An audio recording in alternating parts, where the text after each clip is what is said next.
So let's go ahead and get into this cover. People always tell you, do not judge a book by its cover. But when it comes to this cover, right? And when it comes to a religious narcissist, a deceiver, a wolf in sheep's clothing, right? Then you take that quote, don't judge a book by its cover, and then you got to throw that out the window. Because the mask, the cover, what we see on the outside, what we see on the surface, may let us know a lot about what and who we are dealing with. Okay? So now let's take a look at this cover. Let's analyze this. Okay? So what we see here is a man, white suit, okay? White suit, sitting in a throne chair. This picture I happen to know because I've seen it in other places. He posts this picture a lot because I believe he really likes this picture of himself. But he's sitting in a throne chair and he's seated inside. So he's inside of a building and he has on sunglasses. So he's sitting in a throne chair in the pulpit of his church, white from head to toe, with sunglasses on, indoors. Then he has a target beside him. And so when you think about it like that, you take the whole don't judge a book by its cover. And then you're like, hold on, let me just take a minute. Let me take it all in. Let me see what I'm looking at here. Okay? So let's take the throne chair, right? Let's break this down piece by piece. The throne chair is possibly him positioning himself as some type of authority, some type of dominant ruler, central figure, king, some type of important figure. Okay? So you could interpret this to be some type of assertion of power, control, maybe some sort of importance, grandiose, lavish, especially when you take in the color scheme of it all. Then he's wearing the sunglasses, right?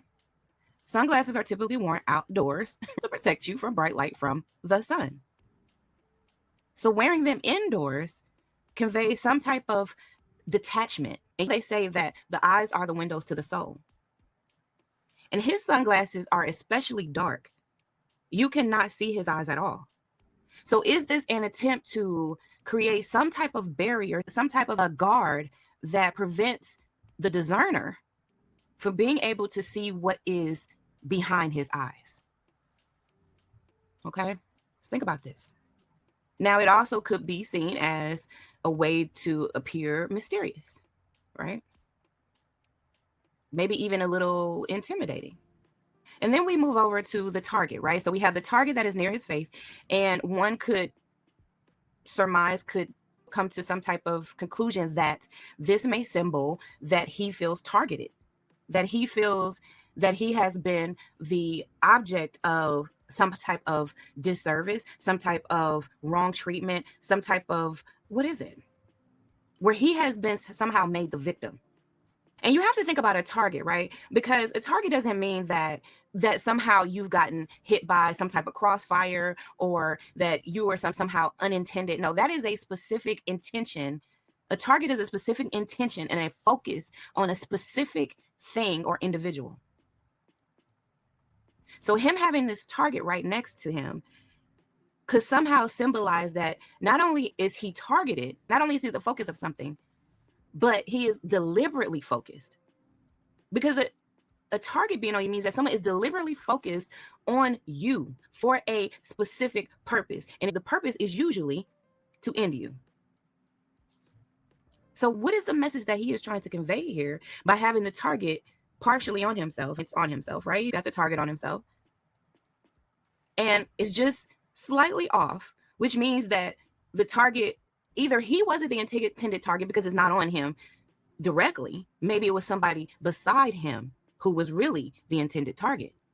Or one could surmise that the target was off, that whoever was focusing on him to target him missed him. Okay? So I know that's a lot, y'all. I know that's a lot. And this is my discernment process. It's a lot to take in. But we have to analyze it and take it down to its lowest common denominator, because that's how we're able to determine where the deception is.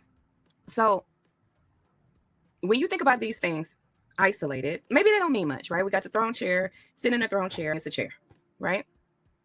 We've got the target, it's a target. Goes along with the title of the book. He's got the sunglasses. the whole body language, the demeanor of it all, right? We've got that. So maybe taking in isolation these individual points of consideration, right? But when you put them all together, the collective of the throne chair, the sunglasses indoors, the target, the body language, the seated stance, the smile, the entire collective of this whole picture, okay? Then you have to go a little bit deeper in your analytical process and ask yourself, is this person trying to paint a picture? Does he perceive himself as someone who has been targeted, perceives himself as an authority, as someone great, someone important, yet he's under attack? Yet there are these forces. What are these forces? And so then my question now becomes, after analyzing this much, just the cover of it all, is the hitman and the preacher the same man? And if the hitman is not, and the preacher is not the same man, then who is behind the hitman?